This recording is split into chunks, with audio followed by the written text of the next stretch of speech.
Okay, so I know I did not sound too excited about Kyle Trask, and I know that people are probably going to get upset with me about kind of getting excited here about Kellen Mond because they are two completely different players. Okay, so with Trask, like I was saying, I am not going to sit here and try to pretend like we are some great quarterback evaluator coming into the NFL. This is something that I've talked about a lot.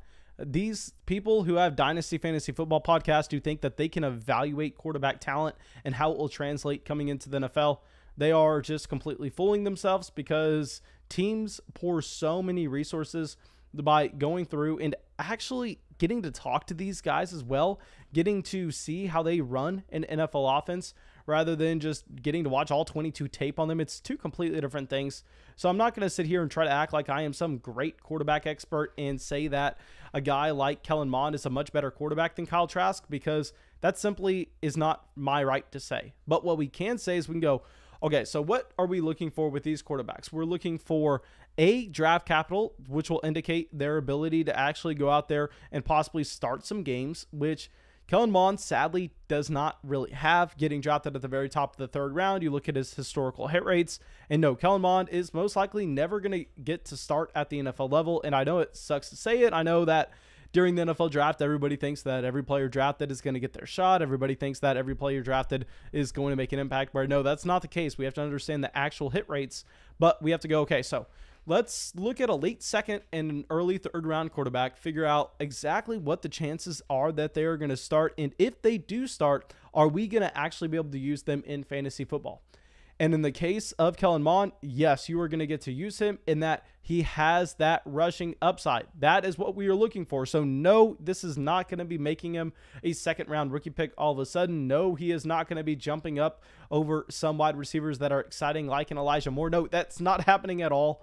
But what is happening is now in the third round, you could look around and go, hey, we can take Kellen Mond here. Yes, he's going to be the backup behind Kirk Cousins. No, Kirk Cousins is not going to be in risk of losing his job for 2021, guys. I promise you that. Maybe in the long term, they don't want to re-sign Kirk Cousins. They don't want to give Cousins more guaranteed money. So that's why they took Mond, just so they have some flexibility. That way they have some leverage.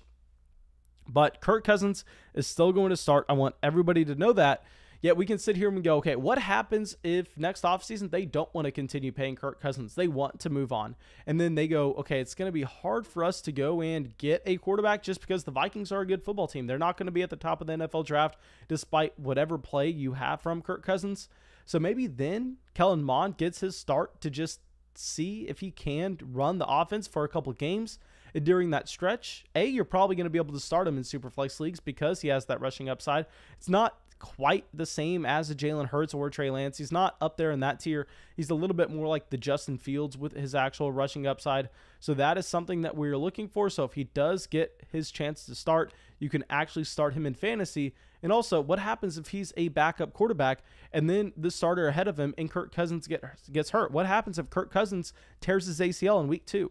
You want that backup to be able to make an impact for your fantasy football team, which Kellen Mond will most likely be able to do, because you look at his rushing stats at Texas A&M, and he was a very impressive quarterback with what he was able to provide on the ground.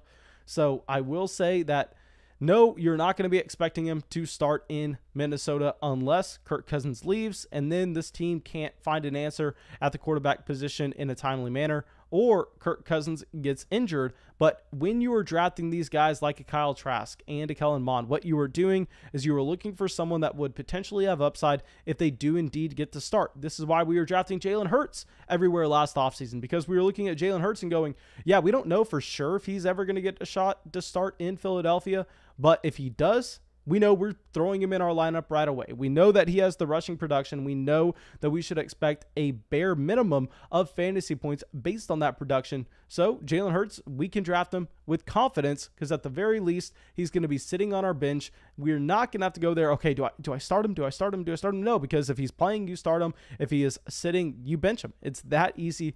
So Kellen Mond, obviously in a one quarterback format, you don't need to go through and do anything special with him.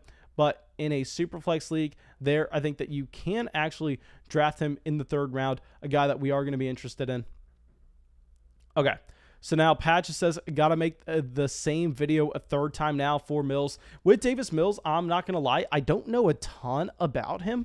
Let me look up real quick what he was able to do in college. I do not think that Davis Mills is someone that we should be too interested in, because if he's going to Houston, we go, okay, guys, who's he going to be throwing to? Davis Mills, is he going to be throwing to Brandon Cooks and then not Randall Cobb? Randall Cobb looks like he's leaving. Kiki QT. I mean, it's going to be disgusting. Also, this team has a very bad offensive line. They have no running back. We don't know about the head coach. So this is the perfect thing to talk about in this video about Kellen Mond right here, because I want to bring up the difference when you're drafting these quarterbacks that are going into the NFL to be backups.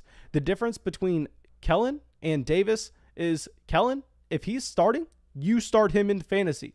If Davis is starting, you bench him in fantasy. So why are you drafting Davis Mills in fantasy? Anyway, we pull him up. Yeah, he showed no rushing upside. He's played just say 13 games over the past 2 years, and he's only accumulated 63 rushing yards. Now, yes, in college, sacks are counted for negative yards, but still, that's a very low number. You're not going to be expecting any rushing mobility. And we were talking about with Kyle Trask that if he does indeed get the start, then Kyle Trask could have some upside, because even if he isn't rushing the ball himself, at least he's surrounded by Chris Godwin, Mike Evans, Antonio Brown, and he has a great head coach with Arians. Now, in the case of Davis Mills, that's just not the case. So please, guys, with Mills, I'm honestly not even going to be drafting him in the top 3 rounds of Superflex leagues, regardless of what's going on with Deshaun Watson. Understand the difference between a guy that you're taking a long shot on that has upside and a guy that simply doesn't. Why are you taking a long shot on a guy that does not have upside? That doesn't make sense. But in the case of Kellen Mond, he does. So you're completely fine with that. Okay. So thank you, guys. I want to remind everyone that over on Patreon tonight, you will find my updated rookie rankings. And also tomorrow morning, I'm going to be going through and recapping all the real life Dynasty rookie picks that I have made from the past 2 days. We are in so many live real money Dynasty rookie drafts right now. So I can't wait to recap those. Make sure you subscribe to the channel. Make sure you drop a like, as it really helps us out. And yeah, I'll be going live with our next player that's drafted that will have a fantasy football impact. Not going to be talking about Davis Mills too much, simply because he's going to one of the worst situations in football, even if he does get to start. And to go along with that, no rushing upside. So yeah, we're going to stick it with Kellen Mond if we were talking about these long shot quarterbacks in Superflex Dynasty leagues.